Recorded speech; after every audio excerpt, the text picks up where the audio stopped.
बन्या अंचल से निरीह मनीष केते उदार निर्लोभ केते आशावादी केते निज जीवन को भल पाइबा केते स्नेह प्रेम भरा जीवन एमानंकर जे प्रकृतिर तांडव बन्या बात्य भी तांको डराई पारिनी सेमिति पीढ़ी उपरे पीढ़ी दुख सही रही थांती किंतु तांको भिटा माटी को छाड़ती खाली टिके स्थानांतर हुअंती तलमुंड नई गाँव ऊपर मुंड नई गाँ को आसंतु शुणिबा से बन्या मनीषर कथा। बन्या मनीष ए निरीह बन्या मनीष माने बन्या आसवा पूर्व ठाकुर को गुहारि जनाती किंतु बन्या आसी तार तांडव रचिला परे पानी घरे रहुथुवा लोके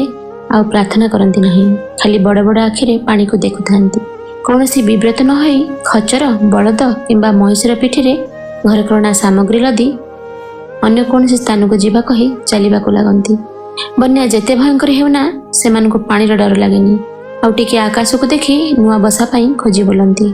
तापरे सेमाने बस्ता बाली को पोति दियंती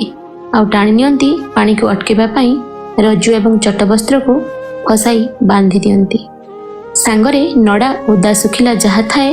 धरी चलती खाली टीण बाक्सटे चना गोटी पैसा को हाथ में धरी थांती खाद्य बनेबा पाई पाइप एवं दियासिल को भी अंटारे खसी थांती तापरे सेमाने सेमानकर पशु मानक पाखक जाती घरर कंचा कांथ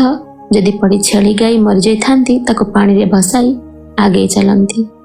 निज कांथरे आंकिथिबा हाथी घोड़ा फूल पत्र पाट पाटर को सब मन पकाई कांदती किंतु पानी घरे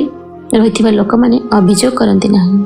सेमाने जेकोसी मूल्य रे भी तांकर स्थान रे टिके निया संचय करती तापरे सूर्य अस्त हुए कौन से स्थान रे भासी आसे पानी उपरे भासमान पशुंकर रड़ी आउ लोकंकर कथबार्तार जोरदार शब्द कौन से स्थान रे धुआं उठे तो आउ के गछ उपरे रहिथिबा लोक तल को खसी अस्थिर हो जाती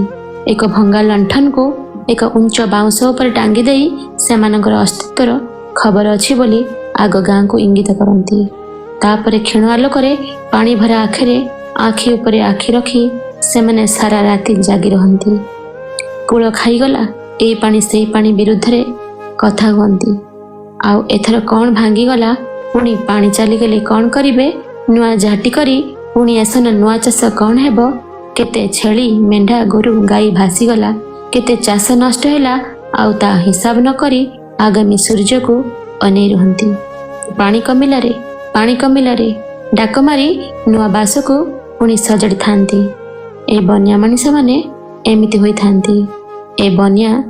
अंचलर ए निरीह मनीष माने एमिति होई थांती। स्मृति।